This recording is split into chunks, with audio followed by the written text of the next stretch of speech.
The Survivor Specialist, Phil and Blake, are back, and we are fried chicken and waffles. Fried chicken and waffles is crazy. What are we doing?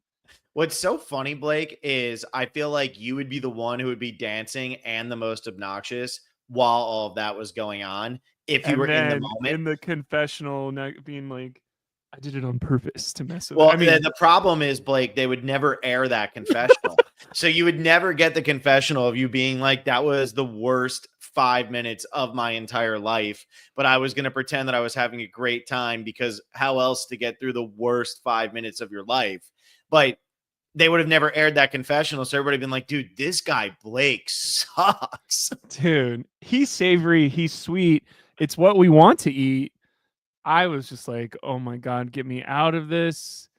It does, like, I don't know. I guess that's where we're starting. I didn't even finish my intro. It's You're called just here. fried Go chicken ahead. and waffles, and you're kind of like, is this what I'm tuning in for? Like, this is one of those things where you're like, I've got that hot date, and I go, I've never really told you this about my life, but I really like Survivor. Do you want to watch this episode with me? I think it should be kind of straightforward. There's not a lot of gameplay going. Let's just sit down and have some fun. And then there's a rap. There's a slow motion, like, fly montage. There's a savory, it's sweet, it's something good to eat, fried chicken and waffles. And you're just like, okay. We got St. Clip, I can't chat because I'm driving, Blake, or rip this episode apart. And then we have Mona Allen came at the speed of lightning just to watch Blake crash out. I mean, Blake okay, last night, the reaction to this episode is pretty much as negative as I've seen the reaction to an episode of all time. Yeah, for at least the new era. I mean, I think that there was an episode that people were bringing up where I'm like, okay, yeah, this is probably since that one, but this has been it's been such a negative reaction. And I've been defensive of this season, and I wasn't even able to do it. Blake, what was your take as you were watching this last night? And then, like, what was your take now that you've had time to settle with it, and now it's the morning? And I know you were in your date analogy, and you were like 95% of the way through, but like, what are you taking away as a whole? Not just fried chicken and waffles, but what did we watch last night? All my enemies are plotting. All my enemies are plotting. Okay, I could at least do that because Star's great. Like, and I just know that I know that some producer was like, we nailed it. We got Star's confessional, and it's like, okay, she's not really telling us what she thinks. And like, okay, so what did I think about the episode live while watching it? Because I'm on West Coast, I always get a little bit of I forgot. Don't watch Twitter after 5:00. And there was a tweet from the specialist where it was like, yikes. I was like, the specialist ran by Phil Wood is tweeting like, okay, not my favorite. And I was like, oh no, if Phil's going sideways on it. And then I think, like everyone, we were looking for big things this episode. The next time on Survivor from last Wednesday was, boy, was this a thing that's going to open it up. David is gone. There's 4 versus 4. It's time to do this. And I think everyone lived in that moment for about 25 minutes. And then it was like, oh, the editors had to make this interesting because none of these people are going to make a move. It almost seems like people just forgot. I think the other thing that actually bothered me, here's my biggest thing right now. They told us 3 separate times during the episode that you sitting at home have more information than these people. So don't get mad at these people on the show because they don't have as much information as you. And I see that as a huge, like, damn, even the producers don't trust that the fans are going to be able to, like, give up this negativity. Like, we promise these decisions are really bad, but they don't know what you know. Mm-hmm. And I was like, gosh, why are you telling us in a confessional from Mitch? Jeff's telling us at Tribal Council. I can't remember where the third one was, but it is one of those things where they straight up say to you, either on the show or in their exit press, if you think you could better, why don't you get on the show? And you're like, bro, some of us are trying. Some of us are not legally allowed to be on the show because they worked on a reality show for CBS within the last I wonder year. who they might be talking about. And it is something where you're like, I definitely think it's way more admirable to be Chrissy. It's not admirable to get 6th place, 5th place, and like, how do Joe and Eva make it to the end? Of course, everyone would turn on them at 8. There wasn't even a question of going after Eva after it was gone in a second. And there's a couple people where it's like, but isn't it kind of fun to watch these guys clown around? And you're like, no, I don't really connect with that funny person that's being super funny. So I'm not really, God, that was super cool though. And that got me through the episode. So there is, am I not in the target audience? Is this season just bad and unsalvageable for the editors? I think that's probably the harshest thing I could say. But it is kind of like, what's going on where it seems like some of these people don't understand quite how it works. Of, I want to make a move. I do not trust the other people I'd have to make a move with, though. So it's not advantageous for me to make a move. And you're like, bro, that is how the game works. Okay, so you're talking about Mitch here, but I need to do an in defense of Mitch here because I feel like Mitch is getting most of the flack here. And I think something that's being glossed over, and even Will and I didn't really talk about it last night. And I want to do my in defense of real quick. Yeah, be on Mitch's side. The people who were coming to Mitch were the 2 people who literally voted for Mitch at the last tribal council. And we hear time and time again from people who have played the game that once somebody writes your name down, it is so hard to ever trust that person again. And in the new era, you are talking 1 day in between. Maybe you're not getting 2 days in between tribal council. So you're going to tribal one night. You might have a day and then you do tribal council the next night. But most of the time, it's just happening day after day after day after day. Mitch is coming off of this going, every one of these people in this group of 6 just had my back at final 10, or at final 9, Every one of them had my back. Who didn't have my back? David didn't have my back, but he's sitting on the jury. Mary didn't have my back, and Star didn't have my back. So Star and Mary didn't have my back last time. The other 5 people on this island did. Why would I leave the group I'm in and now join the 2 people who wanted to vote me out? And this is where, when you're talking about Blake, like, we have more information than the players. That's always the tricky thing with Survivor. There you go. That's Mitch right now. But this is my in defense of Mitch, and you're going to roast the guy like that. But here's the thing. No, I was putting up the pertinent Mitch pick for this. Is the picture of Mitch snoring yesterday. But here's the thing with Mitch. We know that Mitch is on the bottom of this alliance. We know it. We see it. We are watching it every single week that Mitch is not in with that group.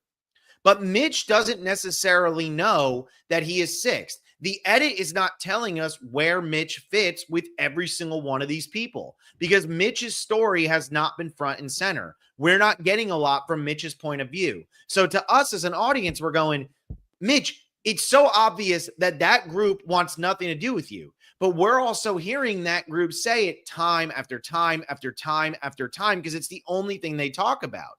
But Mitch doesn't know that. So why, if you're Mitch, put yourself in Mitch's shoes. Your name just came up at the previous tribal council. You got 3 votes. 2 of the people who voted for you want you to go to rocks for them. And you would be one of the people who would be eligible to be rocked out of the game. Why would you do that? So I have to do a little bit of an in defense of Mitch because it seems stupid on the surface, but we are watching everyone's point of view. Mitch only has Mitch's point of view. So I'm going to, in defense of the Mitch haters. Oh, there you go. Mitch does know this because Mitch voted for Say when Bianca went home. Mitch voted for Say when Charity went home, getting left out of everything. Mitch used his advantage to block Say's thing because he didn't feel safe around those people. And now I think somebody said something that blew my mind, was like, ever since Say has gone out, it was like, where does Mitch fit in? And Mitch is just like, okay, I'll jump on you guys now. But Mitch has had just as information as much as we did of Chrissy went home and nobody felt it was important enough to tell you. So how do you think you're in the inner circle?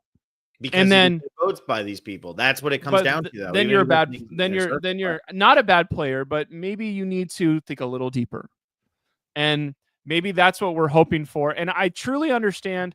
Here's what I'm trying to say. Are you epic? Are you iconic? Are you what? No, unless you work with people that you don't trust. You're not iconic unless you write in the sand. Here's where these 7 votes are. Why are these 4 people never voting against? You're not iconic unless you go strong arm the big alliance to crack. You're not. What is another word besides iconic? No, you're doing great. You're just on an iconic kick here. Poor Mitch. Are you trying to say Mitch is not iconic? Is that what you're trying to say? If you want to come on the show and you talk a huge game in your pre Survivor thing of like, I'm going to the end and I'm going to be one of the best Survivor players of all time, you can't have these confessionals, I think 2 weeks in a row for Mitch, where it's like, oh, well, there's not a lot of people to work with. And it's like, yeah, that's why you needed to go at 10. Oh, well, I don't really trust these people. All right, you need to talk to them more. And then if somebody votes you, yes, I would hold a grudge too. But it is, what's better, holding a grudge and getting 4th place, or not holding, or what am I trying to say? Hold a grudge and get 6th place, or figure it out. And like, I got 4th, I lost in fire making. I did everything I could to figure this out.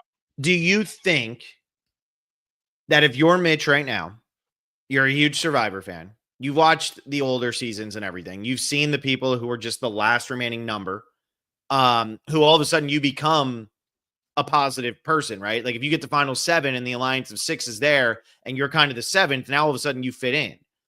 Do you think part of that is going through his head? And do you also think that Mitch just feels at this point, I can win? Like I can win this game if I get to final 3 against these people. Because that's what my question is coming out of this episode. Who thinks that they can win against who? That's where I'm trying to figure it out. Because when I'm watching people why does Mitch think he can beat other people at this time? Well, this is what I'm asking. I'm just saying this as the question, and then we'll get into that. But like, if you're Mitch, why do you think you can beat Joe and Eva and Kyle and Camilla? Or do you not think you can beat them? If you're Kyle and Camilla, what makes you think you can beat Joe and Eva? If you're Shaheen, what makes you think you can beat Joe or Eva or Kyle and Camilla? If you're Joe and Eva, what makes you think that you can beat everybody else out there? That's what I'm trying to figure out, because that is important to the storytelling. And what we're hearing from everybody is Mitch is dangerous. He's the most dangerous person in the game. He can win it. But they're only talking about that from him being at final 3. So what are you trying to do with Mitch, and where does Mitch feel that he fits into all of this? Is this what they're saying to him? Like, I don't think, like, I get people are being like, Mitch is super complacent, whatever. I don't think Mitch is necessarily super complacent right now, but we're down to final 7. And I think that his final 8 reasoning of these 2 just voted for him, I'm not going to work with them, makes sense. But now at 7, you might not have a choice but to do something. Like, Mitch is going to be in such a terrible spot next week if Kyle, Camilla, Mary, and Shaheen all vote out Joe or Eva, and Mitch is on the side of Joe and Eva. Because then he wasn't going to beat Joe or Eva, and now he's throwing away his game for that. So that's just what I'm confused about. Here's one thing I want to say for the Mitch haters. Again, it's not Mitch haters, but like this is just the kind of game where I think you have to. This is the brass tacks for Mitch.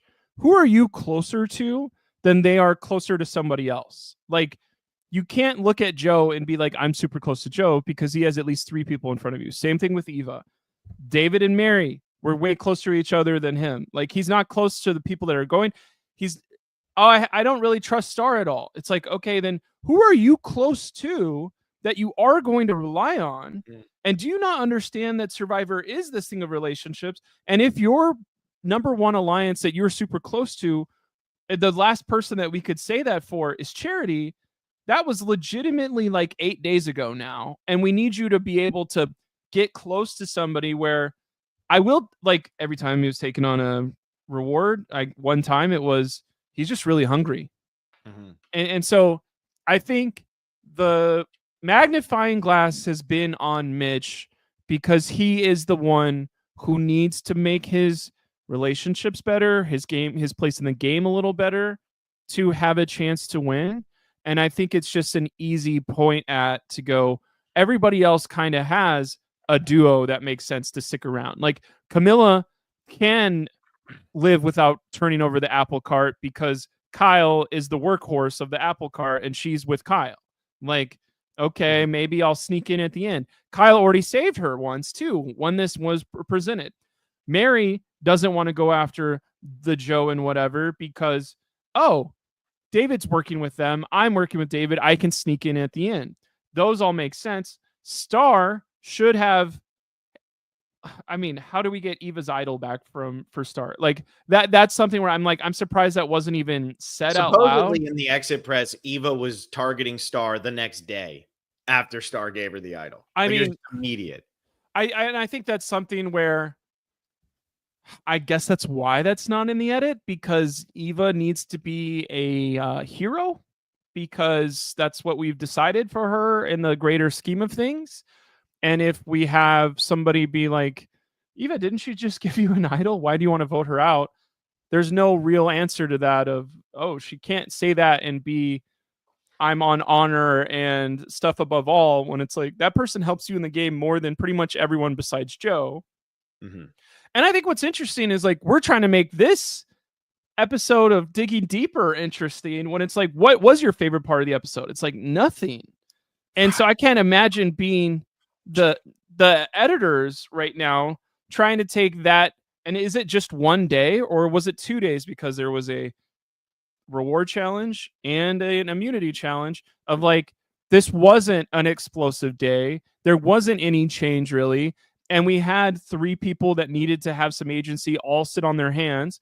The thing that I need Mitch to do next episode, actually, it was a vote split, but he was one of the 3 Mary votes that didn't happen.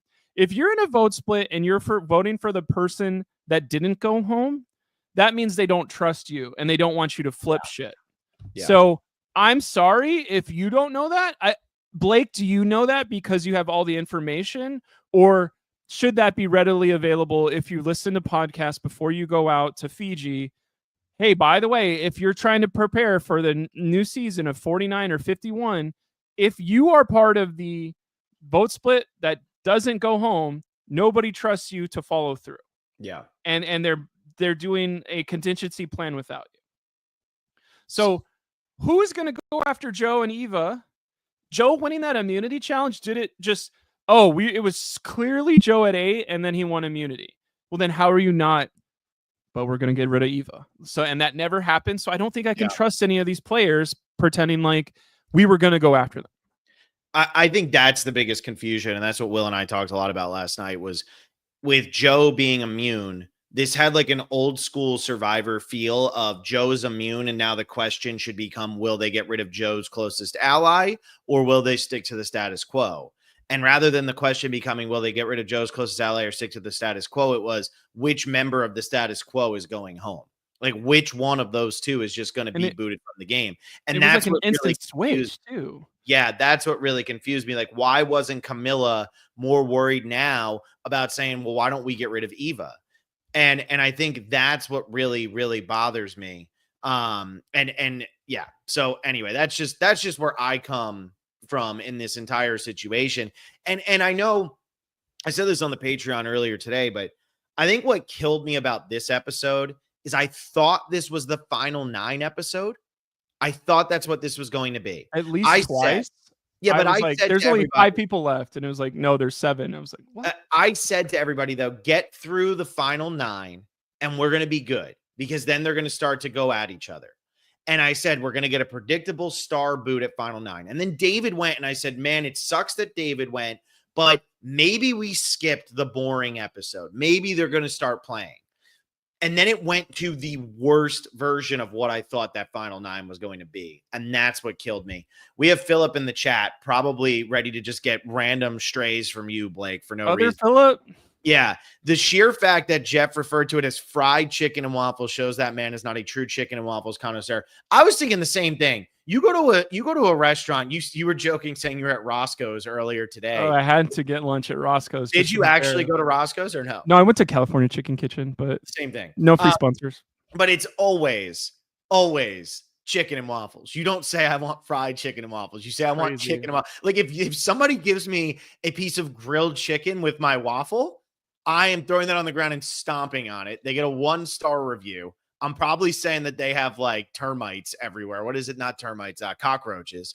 Like I'm ruining that restaurant. So like fried chicken and waffles, no shit. And honestly, it was like, I think one thing the producers would probably say is like, we didn't go to the Sanctuary. Which I was so pumped about. Wasn't that cool, you guys? We went somewhere else. They were on a boat. They did this a bunch. Like, you're not allowed to be negative about that. We did not go. We did not go to the Sanctuary. That's actually huge. We went that to is the Waffles huge. Palace instead. Well, Blake. You have to crawl to walk. You have to walk to run. You know, this is they finally have stopped crawling. They're stumbling when they stand up, but like the Sanctuary is going away. It's going to happen. Goodbye, Sanctuary. You ready for the? It's not a hot take. You ready for the most like this is an actuality I did not understand until last night. Sure. David was way more important to this season, way more important to the narrative, way more important to the stakes, way more important to the overall makeup of the cast, the payoff of everything than I thought. And way more important to the entertainment thing. That's what I'm meaning. Yeah. Like that's what extends from there. I will say once again, I've already talked about how it looks like he wanted to kill people while he was currently in the game. It's even more insane. I think he's going to be memed to death, just like Eliza was memed to death on the jury a couple times. Wait, so you're saying David and Eliza are the same? They are the same person. Yes. Okay, so that's I'm saying David ripping himself on Patreon, and he's just doing it to get money. Is that what you're saying? No. David on the jury is something where if I was still in the game and I voted out David the last night, I think I would be so full of anxious energy. I wouldn't even look to the right. I could probably hear him go like or once or twice.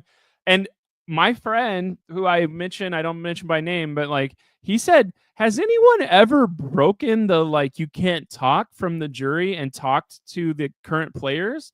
And I was like, if they did, like CBS would never put that in. Yeah, sure. And he was like, I'm pretty sure. How did David just not talk at all, but look like he's literally going to go beat everyone up? If he's in any type of movies or TV shows and you're a stuntman, most of the time you're doing a grimace while you're like flailing your body or something. He has the grimace down. Oh, that's just what he looks like. Okay. I think is okay, but I want to say this because David got so much. I talk all the time about how much unnecessary hate I think David got on this season. I think the biggest thing is if you really hate somebody on TV and it's not like they're saying things that are offensive. Because David didn't do anything offensive. People want to say he's a misogynist. He didn't do anything offensive. He didn't do anything misogynistic. People just throw around these buzzwords to try to make people seem more evil than they are. And so when you really don't like somebody on TV, especially in a reality show, you don't want to see him back. No. But the longer they make it on the season, the better the season is. Because what happens is they keep making you say, I want this person to come home. That's what I was doing last night, halfway through the episode. There's another picture of Mitch sleeping. No, David. Yeah, no, David. That's how I feel. But the thing is, like, why do we bring Abby Maria back? If you legitimately like the person Abby Maria was on Survivor Philippines, you are a sociopath. You have problems, right? But if you enjoy Abby Maria from an entertainment standpoint, I agree. I understand. And Abby Maria got to play a second time because you feel something for Abby. Now, you might love to watch Abby and you might be rooting for Abby to continue to succeed, but you're not sitting there going, man, Abby, that's who I strive to be when I get older. If I play Survivor, I want to be just like Abby Maria. But then when she comes back and she does the second chance and Savage flips her the bird, like, it's unbelievable, right? It's all such good TV. But the thing is, you want Abby Maria to stay. You want Russell to stay. You just want Russell to get a smaller edit. You want the villains to stay. That's why we did a whole season of heroes versus villains. Why were people loving Say? Because Say is great TV, right? I don't want to go out and play the game like Say because I won't win. But Say is great TV, so you want to keep watching her. David is great TV. There are people who love David. There are people who hate David. But you don't want David to go because once David goes, everything David said in the last episode was coming true. And there's nobody to actually push for anything. David would have been pushing harder and harder here at Final 8, probably to getting himself voted out of the game. But he would have been pushing, and we saw no push. When you hate somebody on the show, you want them to stay in the game at least until Final 6. You want them to make the episode before the finale because that means that you got this feeling the whole season, and every good TV show needs a hero and a villain. And if you don't have a villain, there's no reason to watch. I'm not going to watch the finale of a TV show if the villain died in the episode before because there's nothing to look forward to. There's nothing there, right? And so that's what I think people are missing. David was so big to this season, and we felt his absence big time. All the David haters who were saying last night was the worst episode of the season, David was probably the best part of the episode because he just sat there and stared and is exactly how we all felt, which was a lot of head shaking, a lot of angry staring, and a lot of wondering why the hell are these people not doing something? So there you go. There's my David speech. Like, do you disagree with that about the whole, like, if it's a villain, you should want them to stay? Do you disagree with that? So I've worked in casting for 12 years. One thought process I always have is like, I only have to deal with them for like an hour and a half, but we're going to unleash them on the cast and they're going to be around them 24/7. Some of my favorite people to cast are the chatty Cathy types that are 24 to 28-year-old women that will talk about anything and everything for literally 8 hours straight. And those are very hard to get through executives. Those are very hard to get onto a show because they'll be like, she drives me crazy. And it's like, that's the point. And if we put a chatty Cathy on Survivor and she's talking the entire time you're doing a balance ball challenge because she's been out for an hour and a half already, somebody's going to blow up on her. And I don't think Abby Maria is a chatty cat. Like, I think there's a little bit more nuance to that. But it is like, we put people on the show to grind some gears, rough around the edges. We don't want people to be like, I hate you for who you are as a person or your religion, race, whatever. That's insane. That's not how casting works. But we are trying to find people that will be like, you big buffoon, like, of course you don't have a social game. And the other thing that was crazy is we had somebody say out loud, I have a crazy social game. It's just these people don't understand how it works at all. And that was Mary, I believe. And it was just like, okay, what are the editors, producers saying by that? Of like, I think that was another, you think you know everything, Survivor fan, but you'd be just like Mary, even more lost because she has a good social game like you claim to be, and she has no chance of winning this game. And I think that's a thing. Like, this is Final 6 now or 7? Final 7. We're at Final 7. So of the Final 7, how many of them have a shot to win the game that are left? Is it 2 I think of them? 5. People think I'm crazy. I think there's 5. And I think that's the one thing saving this season is that there are 5 people who can win. Camilla, Cheyenne, Kyle, Joe, Eva. All 5 of them can win. Okay. Honestly, I would agree with 4 of those. So, and honestly, if Mitch sits next to Mary and I don't know. You don't know. Mitch cannot win. Mitch, stop. Let's be. Why does Mitch still have more professionals than Joe? Because they're trying. No comment. There's just. Yeah, I'm just wondering. I don't know why. It's crazy. I want to say I don't think there's a way Eva wins. I truly don't understand. Would be my 5th out of those 5. like, yeah, I would dump her from that. I would agree with 4 of those people have a shot, which makes sense. We're going to probably eliminate 2 of them, and then it'll be very clear of who's going to win based off the finale, I think. And I think we're just that's the thing I actually do want to say real quick is there's 2 people I think that could win. And then the third one I'd be like, wait, what? Joe is either going to win or it's going to be Kyle.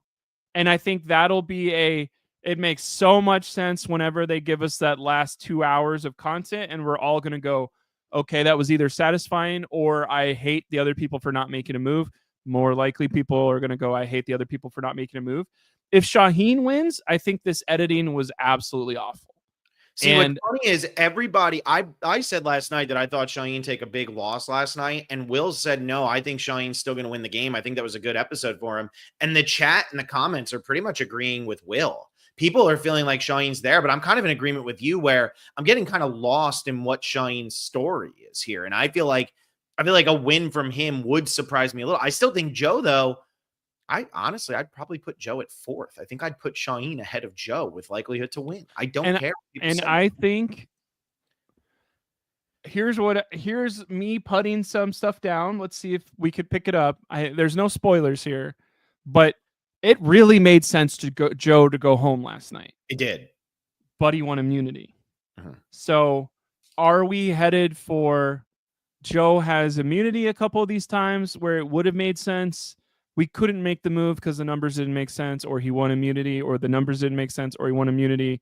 And then Joe wins the fire over Eva, and Eva goes like, you know what, Joe? If it couldn't be me, I'm glad it's you. Super emotional. Everyone's crying on the jury, even though they all hate each other at Final Four.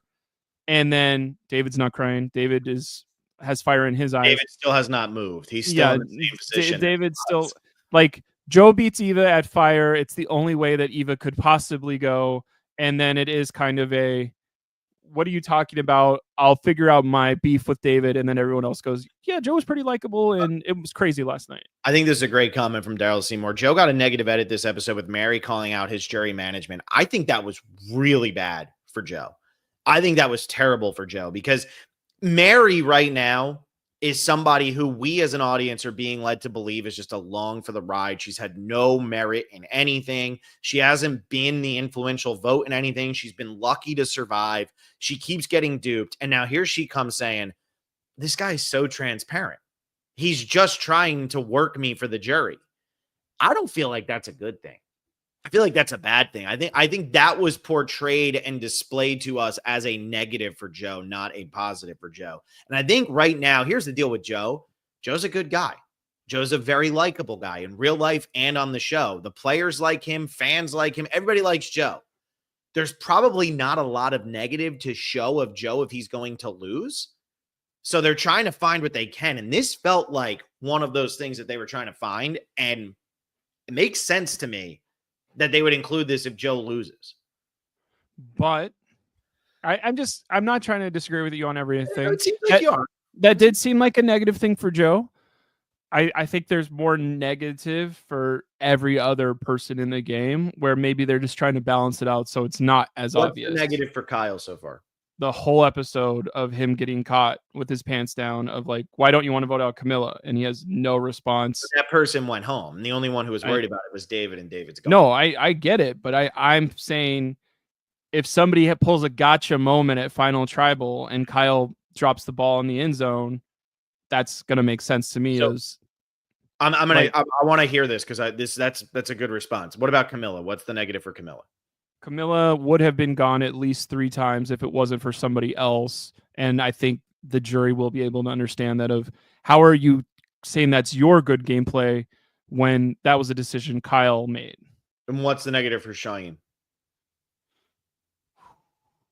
I think that's where I'm a little confused is he's not the figurehead. He has been the one who's been getting votes. He has been the target for every single person to be like this. I want to get in with the group. I'm going to give up Shaheen as the thing.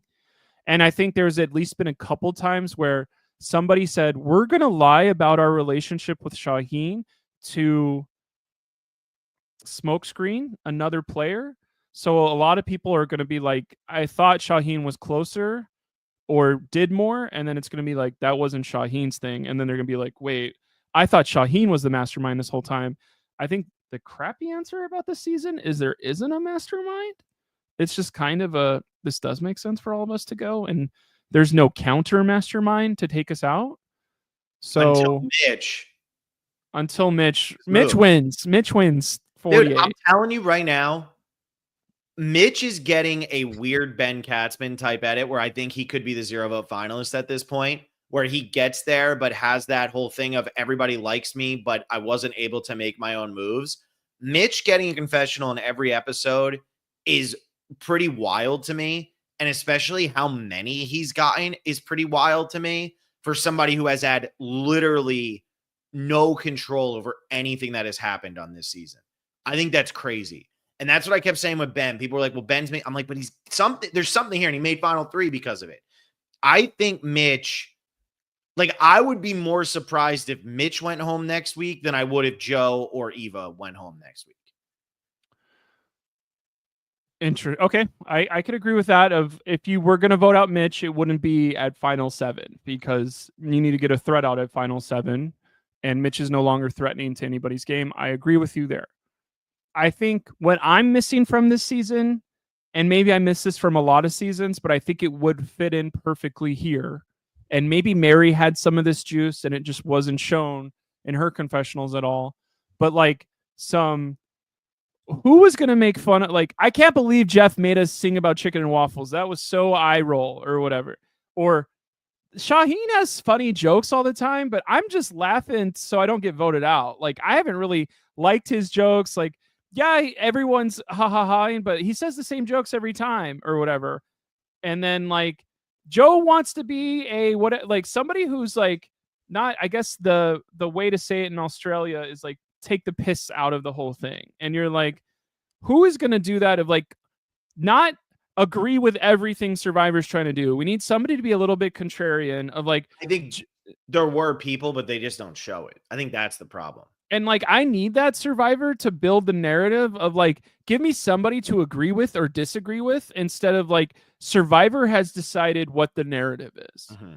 Like, I do miss some of that. Like, even with smaller episodes, it feels like we got a wider range of stuff where how has nobody rolled their eyes at Shaheen yet to be focused in a thing of like, Shaheen's a great guy. It seems like he's going to be in this for the long haul, but man, his jokes, it was the wahahaha thing was the first time, like, we wrote Wi-Fi on the side of a tree. Like, is that truly a funny thing? Or is this like, did you plan this joke 8 years ago when you first started applying so you could get a good audition tape?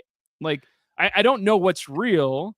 And I feel like that would drive me crazy on the island, but it's like, maybe that's why I wouldn't be cast, because in this new era, we want, everyone, like, the Wi-Fi password was so funny. And then he started doing the ha ha ha ha during that challenge. And that was super cool too. And it's like, Shaheen, I love you. You're all over Twitter doing your fights with back and forth with people from old era. I get it.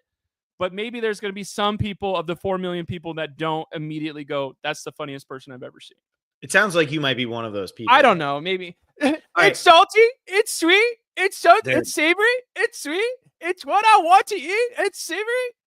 And then he threw the whipped cream on her face. Okay, that was funny. And it was so funny. No. That pretty much made Survivor Twitter's night. It was like, this is how we have all felt all season. It was just him throwing it. I forget who tweeted that, but it just said, this is how we felt all season. And Shaheen just throwing the whipped cream at Eva's face. Okay.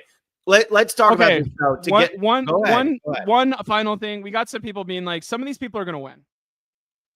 I think people always forget Final Tribal Council it's an immunity challenge, but it's all based on your oral presentation skills. Yeah, and which Shaheen would win that. We have a lawyer and we have a debate coach, and then we have somebody that has a stutter and somebody that is autistic and somebody that, like, I think this is something where, unfortunately, that's brass tacks stuff of like, who are you going to listen to talk about in a public speech longer than 2 hours and be like, wow, they had all their stuff in a row. And I think that's where we're headed for on one of these things where it's like, wow, how did that person lose? How did that person win? who's in the middle of that. And well, like, how does Shaheen win? Oh, he can nail everybody. Yeah, for anybody who thinks that might be harsh, I mean, we did see this in Co-Wrong where they literally said that with Ty can't understand Ty at all. Yeah, the jury said that they could not understand what Ty was trying to tell them his story was. It just became between Aubrey and Michelle. And I mean, we'll see what ends up happening. Like somebody had commented up here earlier saying Mitch could win a bitter jury. I think Mitch could absolutely win a bitter jury. If they're really bitter, if Mitch is sitting there next to Joe and Kyle and everybody on that, why would they not also be bitter about Mitch not? They're not going to be bitter about Mitch blindsided. I mean, who knows? But I want to talk about, to get off of this, because you were talking about, you can't tell what's real and all that. Let's talk about manufactured moments. Okay, let's do it. I think there's a lot in the new era. Let's talk about inauthentic moments and why this needs to be the end. First of all, you can like a goat on AstroTurf. Yeah, manufactured moment number one. We can keep ripping Shaheen for the song, but Will brought up a good point last night, because I was ripping it too. But Will brought up a good point last night. He said, look, if Jeff Probst, the host of the show, is going to do this and egg you on, you're going to follow along because you know it's going to get screen time. You're going to try to have fun with it. Like, that he's in control of casting, whatever. Okay. Or great. You're Jonathan Pinner and you go blow it out your asshole. Yeah, Jeff Probst. That's true. That's and true. That's an icon. But then and I want Jonathan Pinner. But number two, we also get a rice negotiation in this episode where there was no rice negotiation. Okay. Yeah. Thank you. I have my points coming, Blake. You're just really feeling yourself right now. Preach it, Phil. Preach it. But here's the thing. These are two manufactured moments. Fried chicken and waffles, the song, it's an eye roll for me. And I saw Teeny's post yesterday where he said, I would have made a sinkhole and sunk into it. And I thought that was great because me and Teeny are from the same area of New Jersey. And I said to myself, maybe this is just a very anti-New Jersey thing. Like maybe this is just a New Jersey, I can't get this. Like I can't go along with this. Who knows? But then I start to see the reactions around. I'm like, okay, no, everybody agrees that this is cringy. So you have that forced moment. Then you have the forced rice negotiation. The rice negotiation was iconic because of Angelina Keeley. Say her name, say it again. If you bring her back, if you let cut her I'm on the island for the rioting, it's bad enough half the people that you hear are being cut, but if Angelina gets cut, that's going to be brutal. If she wants to play, she better be on the damn island. The reason the rice negotiation is good is because of her.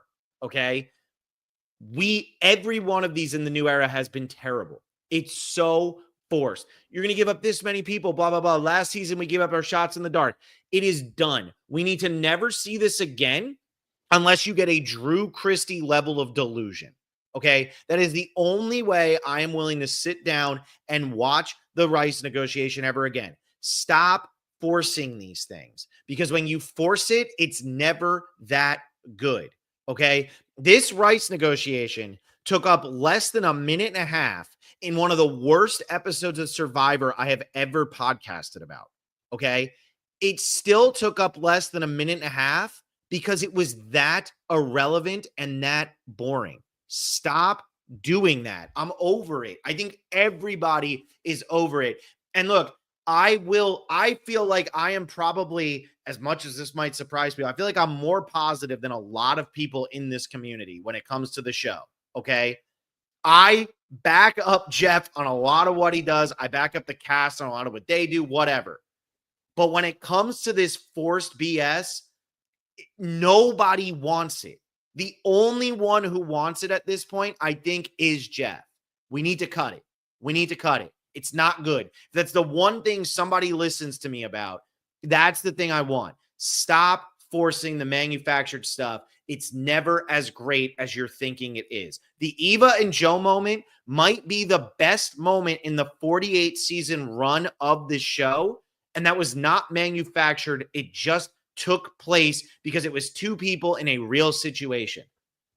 So just do it. Here's two thoughts about that really quickly. Let me do the Joe and Eva part of this. Joe and Eva had one of the best moments in the 48. But I think we need to not treat them like they're infallible people. And I do think we needed to have a little bit more of like, do they have a shot to go home? Are some of them annoyed with them?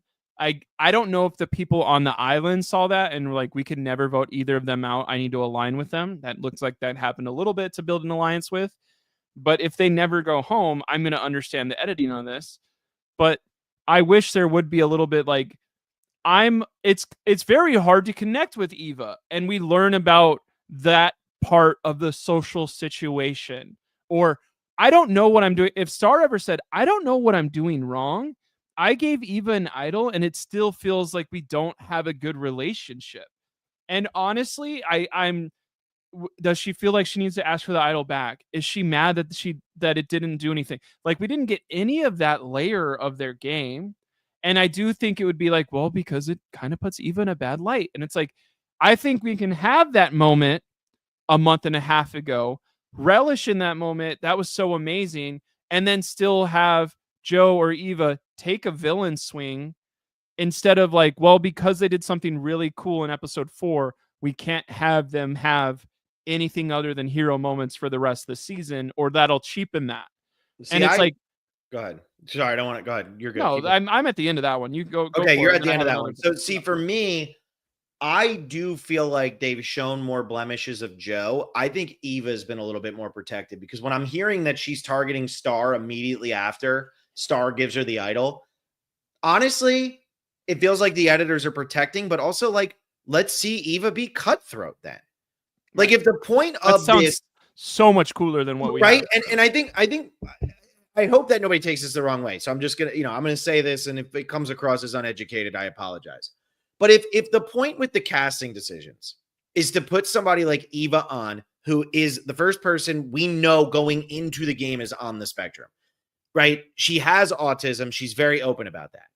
If to put her on the show is to show she can do this, and that this is going to be this huge thing for other people with autism who are going to say, man, I can play this game. I can look up to Eva. I feel, and maybe I'm wrong in this, but I feel that she should be treated the same way as the other 17 people on that island, because then it's not like, oh, her one thing is she has autism and the editors are almost like scared to make her look like a villain. Make her look like a villain. If she's doing villainous things, make her be villainous. I would love to see her go when she scores a hockey goal against some team, against dudes, and probably showboats afterwards. Those people on the other team probably hate her gut. They're ready to slam her into the and hole. Like, I want to see that layer of Eva, because that's human. Yeah, and like, when Star gives her the idol, when Star gives her the idol, I want Eva to say she gave me the idol. And if there's a confessional out there of her saying that wasn't very smart of her, though, because I'm still ready to vote Star out, give me that. Right. We don't need Eva to be perfect. And so I do think that Eva's been more protected than Joe has been. I think Joe has been, we're starting to see a little bit of like Joe's ego getting in the way of some of the decisions that he's making. And at least like in some of the feeling that he has towards people. I think the David instance was the first of that. And then I think when Shaheen didn't pick him to go on the reward, not Shaheen, when Kyle didn't pick him to go on the reward, I think we saw a little bit there, and he said, maybe it was really smart of him to leave me back here because he wants me to babysit, but it really hurts. And you're starting to see Joe a little bit not understand the game. And so I do think Eva's being a little bit more protected. Maybe I'm wrong here. I don't know, but that's just how I feel about that whole entire situation. And I agree with you that they had this moment together, but you know what? Like, let's think about game changers, okay? To bring up the darkest moment in the history of the show. When that happened, 2 episodes later, they were giving Zeke like one of the ultimate villain edits. Zeke was immediately villain. Andrea's voting Zeke out of the game or whatever, however the order went. But she's like, I can't believe you. Like, I need to get rid of you. They weren't scared to show him in a negative light. Right. So that's just for me. I don't know. I don't know. Okay, now the second half is, let's talk about the manufactured stuff. Yeah. I can't believe that they didn't like crop out the bag of rice and be like, there wasn't a negotiation, because that went nowhere. Yeah. And like, is it something that we need to see as an audience where Mitch goes, there's only 7 days. Of course I'm not giving this food up. I want this immunity challenge. And like, we hear that from a couple other people. And then we have this moment of Shaheen. Like, this is my roll my eyes with Shaheen a little bit, because I said maybe 2 episodes ago, it feels like Shaheen is playing All-Stars for his first time. Yeah. And he's kind of talking about maybe he's already gone through this process because he was an alternate. And we talked about he was an alternate. We saw the bearded guy that looks crazy. We know this. If you're a super fan who's watching all these podcasts, you know this about Shaheen. Shaheen is not taking this in as his first time. I've seen this on TV. I know how this is supposed to go. Here's what I rehearsed in my head, and now it's time to say what I'm ready to say. And it's like moment number 5 of that, in my opinion. So it's time to do the rice negotiation. And Jeff Probst says, nobody wants this. And Shaheen goes, yes, it is boring. The players, if you want to do twists and turns for the players and make them jump through hoops, we're going to give you just as many hoops and twists and turns to go through yourself. That's why we're not playing this game. Too bad, so sad. And in my mind, I'm just like, as a producer, why are you leaving that in? As a producer, it has to be more interesting than like, even in Exile Island, it was like, here's a burger, or do you want to play this? Yeah. Like, how's it not like, I know you guys are hungry. Here's a burger. Can I say the timing of this was terrible? They half the tribe just ate chicken and waffles. Seriously, like who cares about rice? They just ate chicken and waffles the day before. The last thing I want to eat after eating chicken and waffles the next day is a bunch of white rice. I'm not thinking about that. And it was fried chicken and waffles. It was, yeah. Fried rice, maybe I'd do it. But there is some stuff where it's just like, Mitch, aren't you the hungriest? Like, how is Mitch's personality for in-game is I'm the hungriest and I haven't been on a reward? Like, is that going to pay off? Or, and I feel like there's a couple things that we have trained our audience to be like, pay attention to this. Eva has said, because I have autism, I will not be able to understand when people are lying to me. That has not happened yet. Mm-hmm. I think it's coming. I'm holding out hope. I still think it's coming. She goes at she can't go at 7 because she's safe no matter what next. She has Exile without power or whatever. Is she really going to leave Tribal? Why would you leave? No way. You're not James Clement, bro. I don't think she leaves Tribal Council next week because I think leaving Tribal Council next week would be an incredibly short-sighted move. If she's at that and you're at Final 7. You told everyone 2 seasons ago, play your idol as soon as you have it or at the last possible thing. No. You can't go back on this. Play your idol whenever. No. I still say play your idol whenever. Safety without power is totally different. Safety without power is literally harming your alliance. Because you're not now at Tribal Council.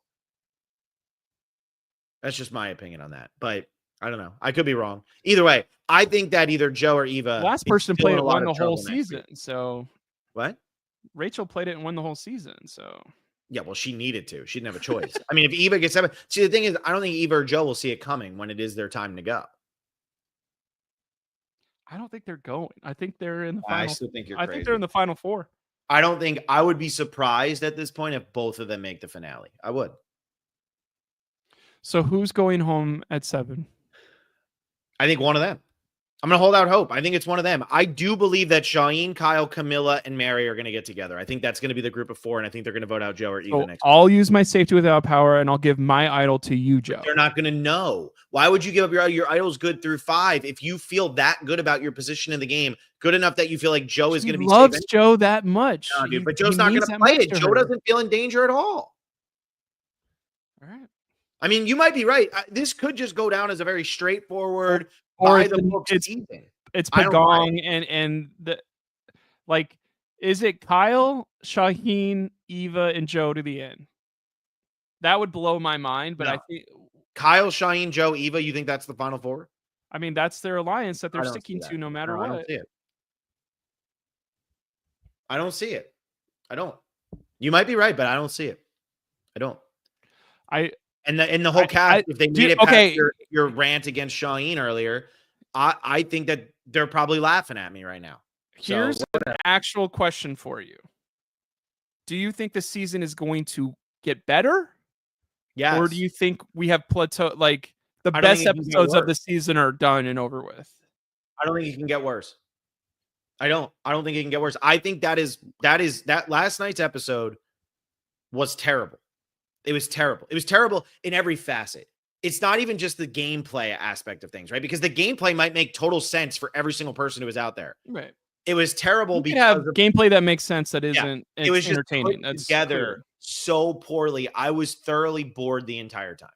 I thought it was really poorly put together. And I have not felt that way through the first 9 episodes of this season. So if anybody wants to give me a hard time for being like too negative here, it's like, no, I've enjoyed this season. I haven't loved it. It's not great.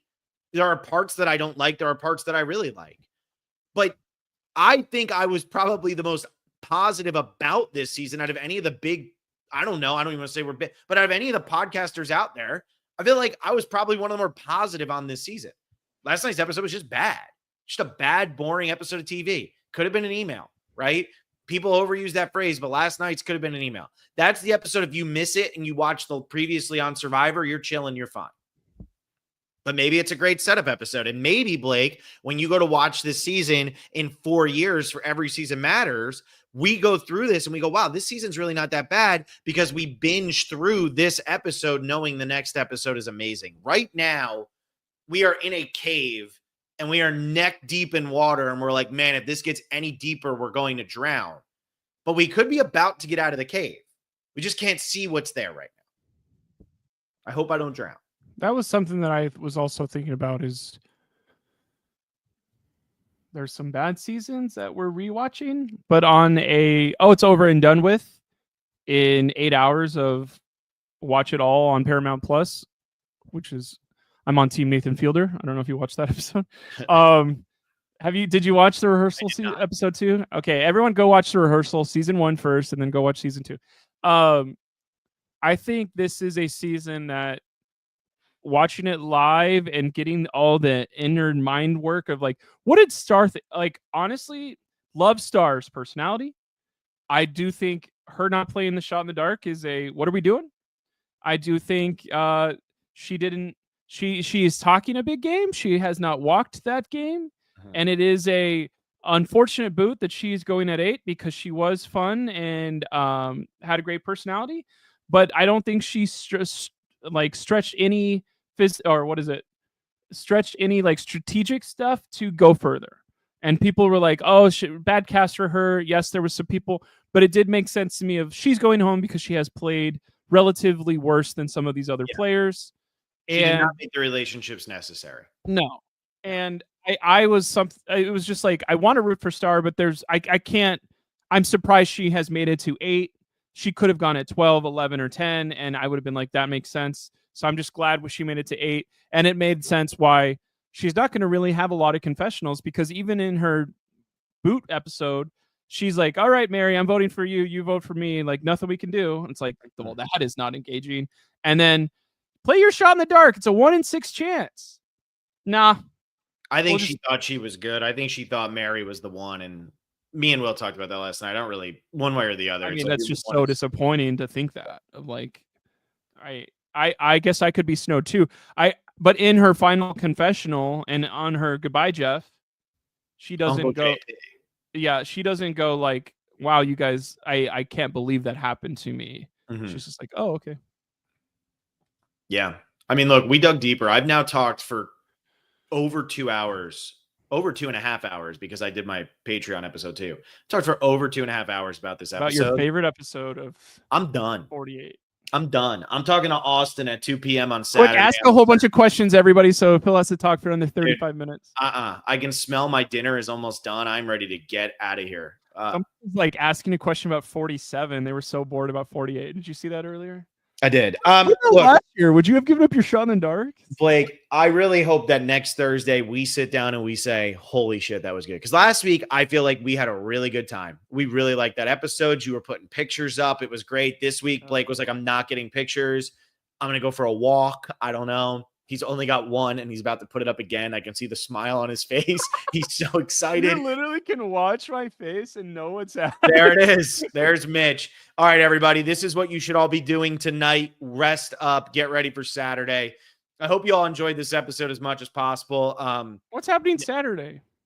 I'm podcasting with Austin at 2. Oh, okay. Yeah. Blake, for you, start watching Samoa, man, because we're into token chains for Every Season Matters. Everybody, become a patron, patreon.com/the specialist. It's a new month. It's the start of a new month. We got so much going on. I'm going through Blood versus Water of Australian Survivor. If you want to listen to me just have mental breakdowns every Friday, there it is. That is the worst season of Survivor maybe ever. I am dying watching that. Trevor Eisenhower says Abby Maria for 50. I would take it. I'm fine with it. That's funny. That's fine. I'll take it. We also got the casting perspective. We've been talking a lot about the Survivor 50 cast over on the Patreon. We'll probably be putting out something about the Survivor 50 cast over here at some point. That'll be nice. Otherwise, thanks for listening. Like this video, subscribe to the channel, share this with your friends, share this with your family. Shaheen, I'll buy you a beer in public. I promise. Dude, you better, man. We can laugh at a bar. I promise. He's going to be like, you know who's not funny? Blake's not funny. Yeah, exactly. So anyway, we'll see you all next time.